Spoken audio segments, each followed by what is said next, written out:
Welcome to Peak Performance Perspectives with me, Mark Talukdar. Here's a question for you. Are the LED and fluorescent light bulbs in your house increasing your risk of obesity, diabetes, heart disease, cancer? In today's episode, we speak to Dr. Martin Moore-Ede, who is a world-leading expert on circadian clocks and how light impacts human health. As a professor at Harvard Medical School, he led the team that located the human circadian clock and showed how it was synchronized by light. He then founded the Circadian Light Research Center, which identifies the key blue wavelengths that control the circadian clock, and patented and developed the first evidence-based healthy circadian lights. His new book, The Light Doctor, Using Light to Boost Health, Improve Sleep, and Live Longer, is an Amazon bestseller. Hi, Dr. Moore-Ede. How are you doing? Very good, thank you. Good to see you, Mark. Same here. Thank you for joining the show. You are the author of the book, The Light Doctor, where you're talking about how to use light to boost health, improve sleep, and live longer. Before we dive deep into it, tell us a little bit about how you came upon this topic. It's right from my earliest days. I trained in medicine and then in surgery, and I worked very long hours, 36-hour shifts under bright hospital fluorescent lights back in those days. And I got really intrigued with the subject because I was so fatigued and my sleep was disrupted. I was nodding off in the operating room, writing prescriptions didn't make sense the next day. And so I really delved into this and actually did a detour out of surgery to go to Harvard Medical School and do a PhD in a very new area of science at that time, which is the science of circadian clocks, the clocks in your head and your brain that time sleep and your hormones at night, cortisol in the morning. Everything in the body is on a 24-hour schedule or a near 24-hour schedule.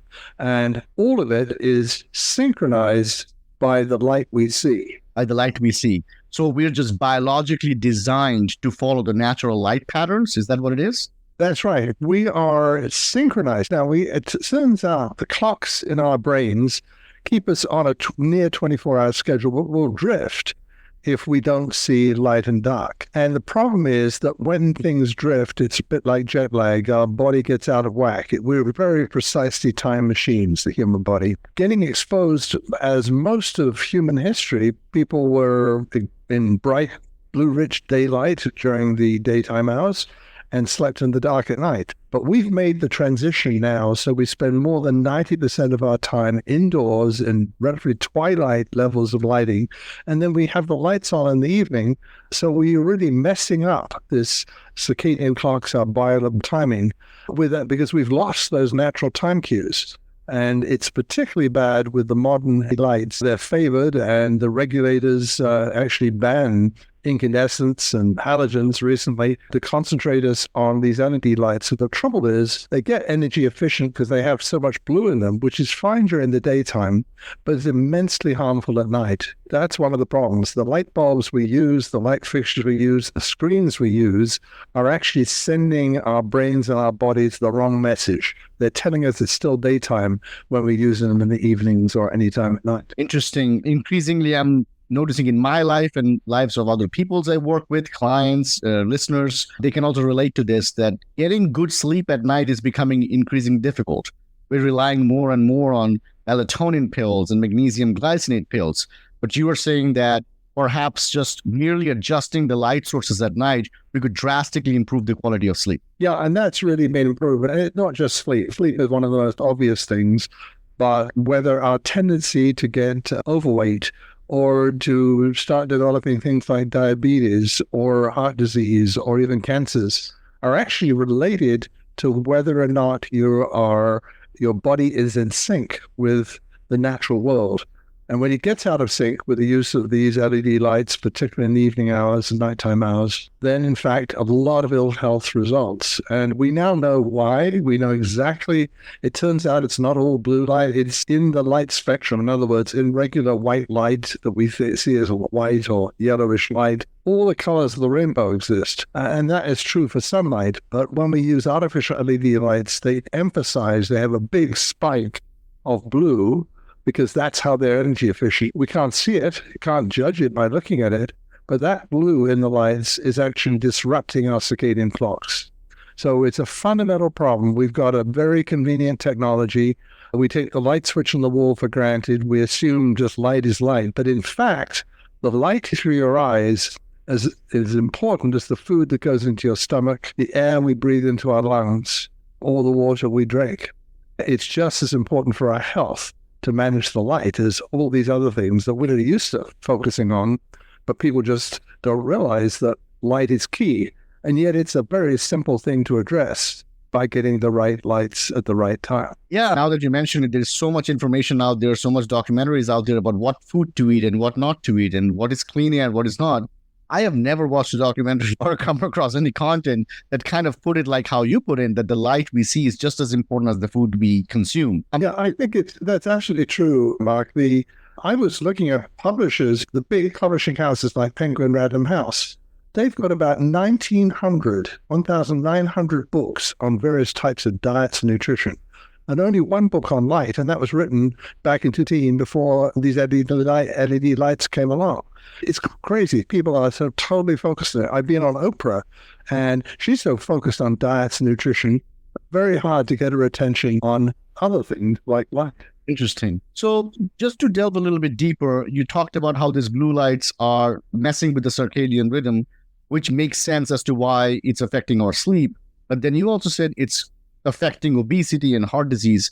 Are those things just trickle-down effects of lack of sleep, or is the blue light affecting them directly as well? It's really affecting them directly. And what we know, for example, is the blueness in light, the blue part of the light spectrum, the white light spectrum, the blue part of it is, number one, it makes us hungry.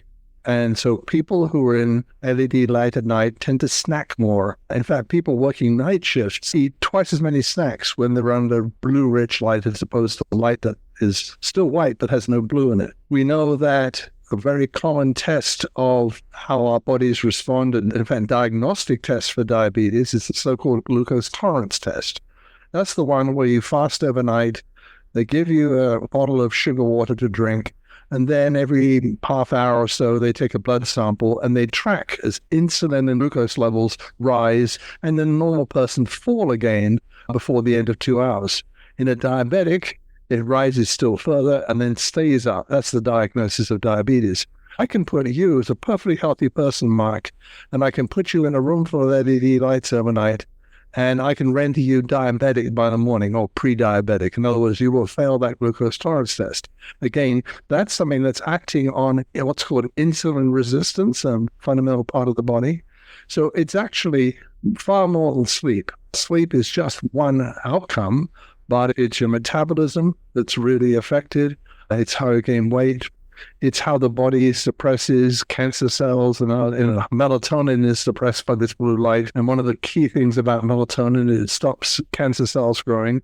So people who are working under light at night or sleeping under light at night, that's very important. It's not just night shift workers, it's many people sleep with the lights on. It's amazing. I hadn't realized quite how large it was, but it's more like 40% of the population, and over 50% of the older population is sleeping with the lights on at night. And the trouble is that's having the same effect as working the night shift, and it's causing these increased double the rate of obesity, diabetes, heart disease, and cancers in people who sleep with the lights on.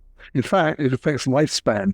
People who are sleeping with the lights on at night actually die sooner, and the effect is as big as smoking or not smoking. It's that type of scale of effect. So it's really something we're doing that, and the good news, it's so addressable. In other words, if you think about all the environmental pollutants out there that we worry about, the PFAS forever chemicals, the microplastics, all the other nasty stuff, asbestos and other chemicals in the environment, they're very hard to get rid of.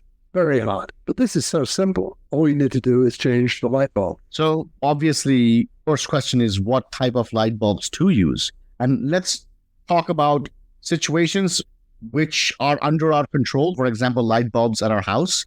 As long as we know what to get, we can replace them. But then also let's talk about situations that are not under our control. For example, if you're going to work and you have a late night shift, you can't control the bulbs they use. What to do in situations like that as well. Exactly. There are two things. And in my book, The Light Doctor, I talk about a whole chapter about when you don't control the space, which is exactly what you're talking about. First of all, educating people, and my book is for that very purpose, educating people on this issue, and particularly people who control lighting decisions, your boss at work, the person who manages a space. Have enough people start speaking up and educating, then we can get things changed. So we've got a lot of companies around, a lot of Fortune 500 companies have actually put in lights that are zero blue overnight and have blue during the day. So that's happening. Secondly, another alternative is to use so-called blue blocking glasses.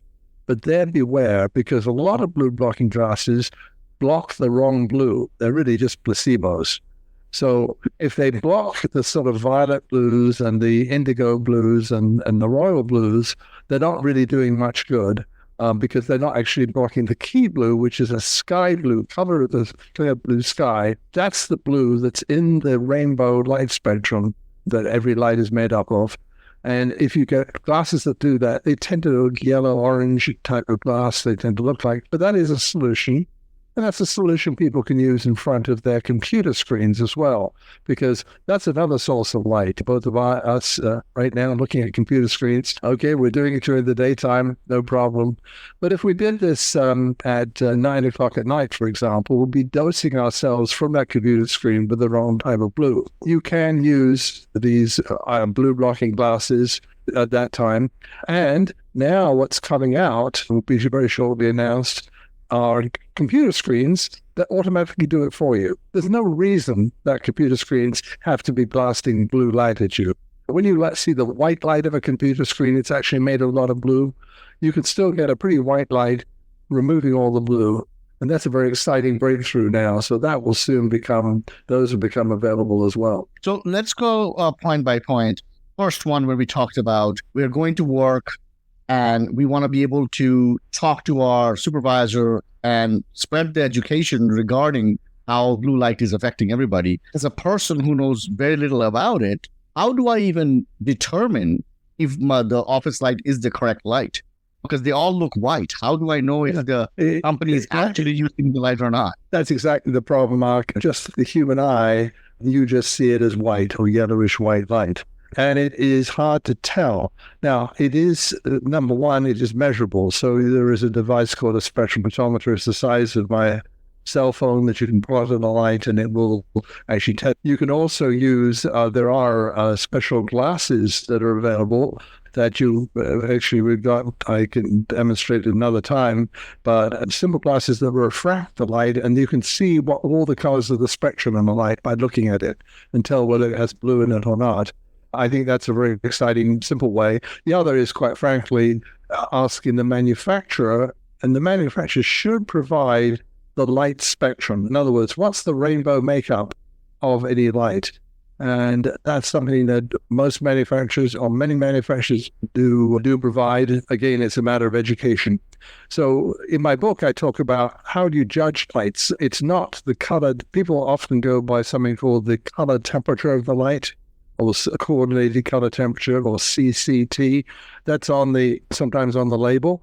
The trouble with that is low color temperatures or high color temperatures doesn't actually guarantee what you're seeing. But yes, it is a little tricky, but there are ways to measure it, and their information should be available from the manufacturer. Our rule of thumb is you want to see lights that have less than 2% of the blue in them out of all the colors of the rainbow. So if all the visible light, if it's only 2%, less than 2% blue, then it's safe to use in the evenings.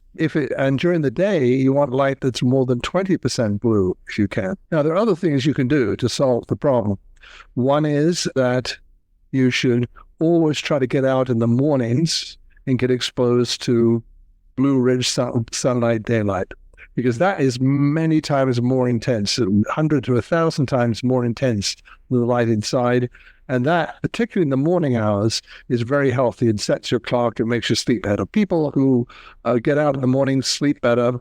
They also, people who are working near windows where morning sunlight comes in, sleep better and do better. And interestingly, patients admitted to a hospital, to a psychiatric patients admitted to a hospital with depression, severe depression, anxiety, if they're admitted to rooms facing south and east that see the morning sun, they will get out of hospital in half the time as compared to those who are in rooms facing north and west. In other words, they don't see the morning sun. So the morning sun, get out in the sun. You can walk, jog, even sit. You can do whatever as long as you're out there. That's a big difference. Rain or shine, because even when it's a dark, cloudy day, there's 10,000 lux of light coming in as compared to only 300 that we see indoors. Of course, on a sunny day, you're getting 50,000, 100,000 lux of light, measurement of light. That's one rule. The second rule is make sure you sleep in the dark. We're amazingly sensitive to even small amounts of light at night. People who, and to give you an example, just having one or two candles in the room, just to give you an example, if you have a couple of candles in the room, that even that amount of light will actually increase your risk of diabetes by 30%. So you have to keep it very dim in there, or very dark in there. Those are the principles. Regain what we had from Mother Nature. And we have to work indoors and live indoors. That's when you need electric lights to be high in blue during the daytime, and obviously zero blue or very low blue at night. Interestingly, our ancestors, they used wood fires, they used candles. Those have virtually no blue in them. So they never had this problem. It's only when we invented electric lights that we got into this problem. And especially the rates of breast cancer and other diseases escalated after the introduction of fluorescent lights, because they were blue rich, and even worse with our modern introduction of LEDs, which is now basically everything on the shelves today that you can buy on these blue-rich LEDs. So we got a real problem. We're trying to save the planet. We're trying to address global warming, but we're harming ourselves when we use it's a wrong solution to use lights intensely blue. Human health is, quite frankly, just as important, if not more important, than the long-term health of the planet. You've got to do both, of course. But that's the challenge we face. Yeah, a beautiful, flourishing planet that has no humans to live in. It's useless. It really is. That's right. So going back to, again, practical tips, if you're going to war, and not many people might have the courage or the interest to even look up the manufacturer or use those devices, would you say a practical way to protect yourself from this is to just buy these glasses that you talked about when you're going to work and you're not really sure about the quality of light you're receiving? Yeah, remember, during the daytime, if you're working during the daytime, you want light. So you actually want to try to work if you can. The worst thing is one of those office cubicles in a big building with relatively dim lighting or LED lighting. That's not good for you at all. If you can work near windows or get outside during the day, sometimes that's good. That's why the move to work at home enables us to get more natural exposure to light. That's one side of it. The other side is, as I say, the blue blocking glasses are really for the evening hours only. That's when we've got to get rid of, and that's not during the daytime. You're actually going in the wrong direction. You want to see all the blue you can during the daytime, so do not wear those glasses during the day. But in the evening hours, particularly for the last 3 hours before bedtime, that's when you try to find lights that are low in bulbs, low in blue. You could use red lights, you can use yellow, orange lights, or you can use some of these modern lights now that I was involved in inventing that look pretty good in terms of color, but they don't have they have zero blue content in them. Interesting. So that brings me to my second question. As someone I'm very partial towards daylight. I like the daylight bulbs, right? When I'm going to H-E-B or Home Depot or somewhere to buy my bulbs, I'll be honest, I'm looking for the maximum wattage for the cheapest price.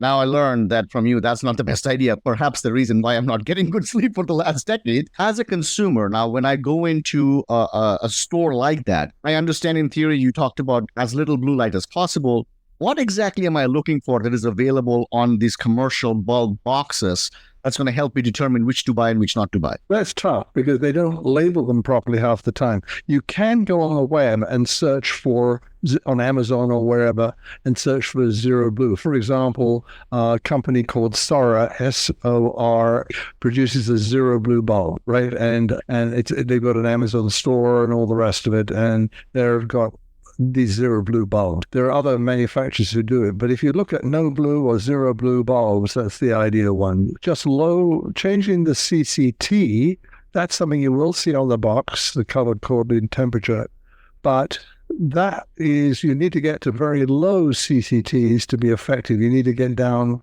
2000 Kelvin or below. So the scale on the CCT, the typical lights we are used to having are between 3000 to 4000 Kelvin, but now these LEDs are going up to 5000 or 6000 Kelvin sometimes. They become harsh and bluish as you get up there.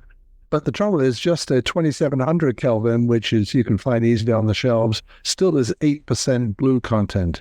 Remember, you want to get to less than 2% blue content to be effective. So it is a challenge. And as I say, my book, The Light Doctor, and I've got a website called circadianlight.org, will steer you in the direction of where to find these solutions. Yeah, absolutely. I think those are invaluable resources because I'm thinking for myself, and as someone who understands this concept now, I wouldn't even know where to go and find these bulbs. But if there's a resource like that, especially, even our listeners can go navigate themselves there and find it. If I do buy these zero blue bulbs from the resources you mentioned, and they're all over my house, and in the evening, I'm just relaxing and watching television. Television is still emitting the blue light. So would you recommend I still have those blue glasses when I'm watching TV? Yeah, I think it'd be better you did, yes. Especially as you get close to bedtime, on the hour or two before bedtime, you want to try to get all the blue light out of your world. Now, for example, in a recent study done by Harvard, by the McLean Hospital at Harvard, looked at a whole group of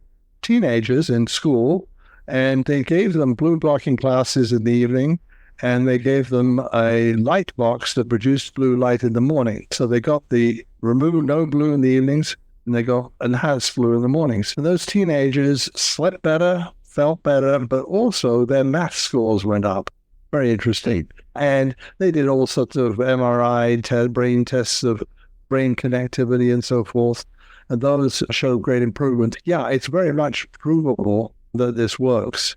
But it's much more general than sleep. Sleep is one part of it, but it's not, as we discussed, it's not a simple effect of whether you're sleep deprived or not. It's much bigger than that. It affects many other systems of the body, but it is addressable. And if you do that regularly, it can make a big difference. Yeah, definitely. There's much bigger impact on the human health other than just lack of sleep. I think lack of sleep is the one that is most easily recognized by somebody. Whereas them becoming slowly obese over time, it might be hard to determine if it's because of the McDonald's Happy Menu or the light that we're consuming at night. I know that was certainly a problem for me, but maybe there was light going on there as well. So my next question is, we talked about darkness and being able to sleep in darkness and how some people are leaving lights on and that's not a good idea. What are some solutions to be able to sleep in darkness? We know about dark blinds, blackout curtains. I use eye patches at night, like eye masks. Are those good? They give me complete darkness, or is there something else going on with it? No, those are good. Those are very good. So you've got the right principles, but darken out. You want to get extraneous light from the outside world, particularly if you live in an urban situation, city environment with street lights. You want to try to block that out as much as you can. Eye masks is a good solution. Very clear science shows that those eye masks improve sleep and improve your circadian health. Also, when you have any light in the bedroom, you need sometimes a little bit of light so you don't fall over things on the way to the bathroom. Then use these yellow or orange type lights and have them down near the floor. So, because the light that's the biggest effect on you is the light that comes from eye level and above, and because the part of the eye that detects this blue or not is actually in the part of the eye that's looking upwards and looking forwards, not the part of the eye that's looking downwards. So again, if you can light the floor with yellowish light, then, and these things are readily available. If anything looks really yellow-orange, then it's probably pretty safe. Yeah, and I guess it's not only true for those who want to wake up in the middle of the night and use the restroom, but also people who do need the light to be on at night. I know people, sometimes they're scared of darkness and they just need some light to be on. And sometimes kids who might be scared of being in the bedroom by themselves, perhaps these types of yellowish orange lights dim towards the floor. That's a good medium for them to get good sleep. That's a solution if you do want lights in the bedroom. It just is, but it's just amazing how much light there is, and the effects on lifespan are enormous. To say the people, both on our psychiatric health, the instance of depression and anxiety, 30% higher when people don't get outside in the day and get daylight, or when they sleep with the lights on at night. The instance of their lifespan, year effect on healthy lifespan. So it's really pretty important to follow those rules. And all we're doing really is going back to our natural world we had before electric light. Electric light is hugely convenient. It's an incredible luxury, but we can't afford that luxury if we let it inadvertently harm our health. Absolutely. Especially in a world where there are so many pollutants in so many different forms, and we are finding increasing rates of obesity and heart disease and all these things, and we're trying to control the variables. This is an unknown variable. And I think that's where my next question is. Having done so much research, having dedicated a considerable amount of life, professional life and personal life, promoting this and talking about this, what is your personal take on why this is not as popular a topic as opposed to a special diet that you can follow to live longer life? And you talked about how we all know about sleep and sleep deprivation. In my early days, I did a lot of work on sleep deprivation and those things and fatigue, and people weren't taking fatigue seriously at all.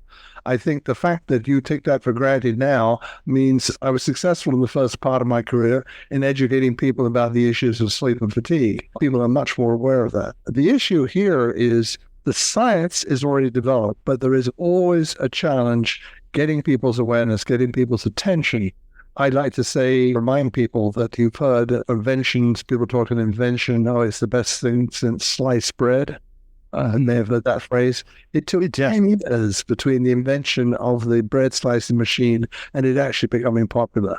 It's an education. And that's the whole reason for writing my book and trying to get it out there, trying to get people aware, because quite frankly, you meet the guy on the street or your friends or anybody else, they come and got a clue. The scientists know about it. The scientists talk about it. In fact, it's so well known in the science community. But as someone pointed out, scientists only speak to each other.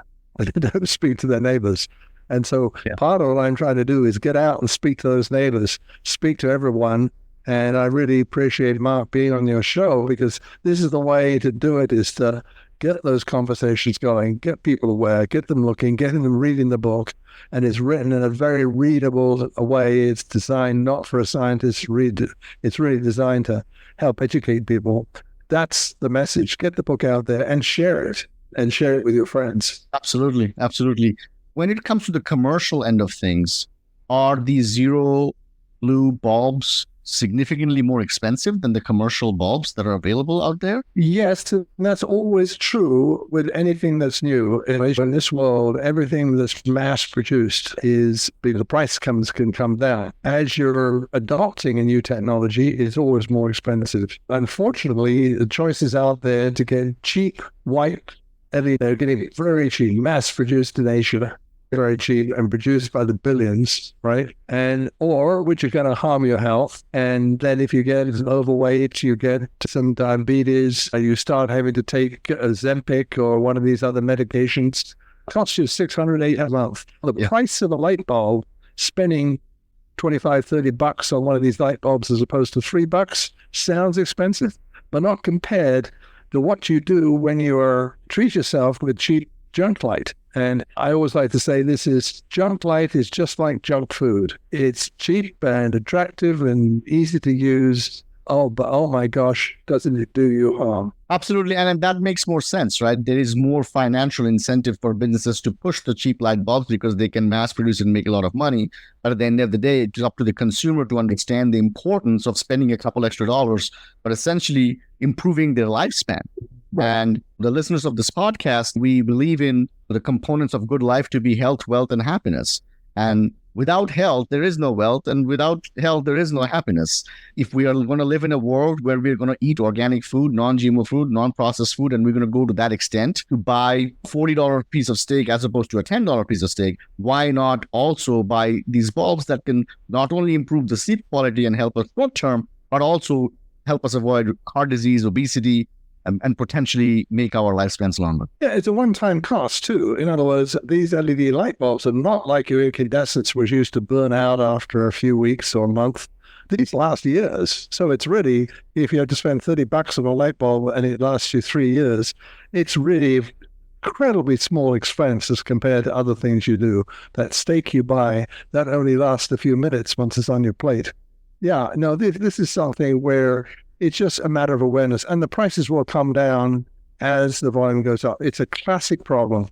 Manufacturers won't build things unless people are buying them. People won't buy them unless they're aware of them and are and looking for them. So you get trapped in this thing. And we're just, now the key is getting that breakthrough, getting past the tipping point, and soon every light will be circadian friendly, because why would you buy lights that are going to harm your health? Makes no sense at all. Absolutely. Absolutely. I love it. So would you say that is your ultimate vision, to be able to see a world where it's the zero blue lights are the only lights that are being used? Is that what you would want your life's work to be about? Absolutely. We're on the way there, and there will be a time when we look back and say, why on earth will we have light that harms us? Why would you do that? And yes, every light should be effectively circadian friendly. In other words, if it's in rooms that you only use during the daytime, they need to be blue-rich lights. But if the rooms that you use in the evenings or at night, they need to be zero blue, and that will become the message. And the invention's been made. The science has been done. This is now something just ready for uptake. And it always things start off slowly at first, and they're early adopters, but and there are people using these lights and enthusiastic about them. We've put them in over 65 Fortune 500 companies, showed big effects in terms of improved sleep, reduced gastrointestinal and other disorders, improved alertness, safety, and so forth. We've proven that now over the last 5 years. So the science has been done. The lights are proven. The question is now getting the people to start asking for them. And they won't ask for them unless they understand why. And as I say, that's the purpose of the light up. So urge everyone to go. It's at a 33% discount on Amazon right now. And if you've got people who want to buy 10 or more books, I can get it even better prices than the Amazon price for you to spread the word around. I love it. I love every bit of it. Thank you so much. You're absolutely right. First, we have to educate, and then some have to adopt, and then they have to inspire others to adopt. I remember when the seatbelts were first introduced, people didn't want to wear them because they thought it would hinder their freedom. But now, after so many years, we can't even think about driving without seatbelt because it saves life. So I hope that in a couple of years, we get to a point where we realize the importance of light as not just something that we use to see things in the house, but the right amount of light so that it can actually save lives and improve human life and quality. Absolutely, Mark. Right on. Thank you so much for being on the show. I will, for our listeners here, I'm going to put Dr. Martin Meade's website on there, link to the books there. So I highly encourage you to check out the book and start changing the light bulbs in the house to the ones that can bring us better quality of life. Absolutely. And thank you, Mark.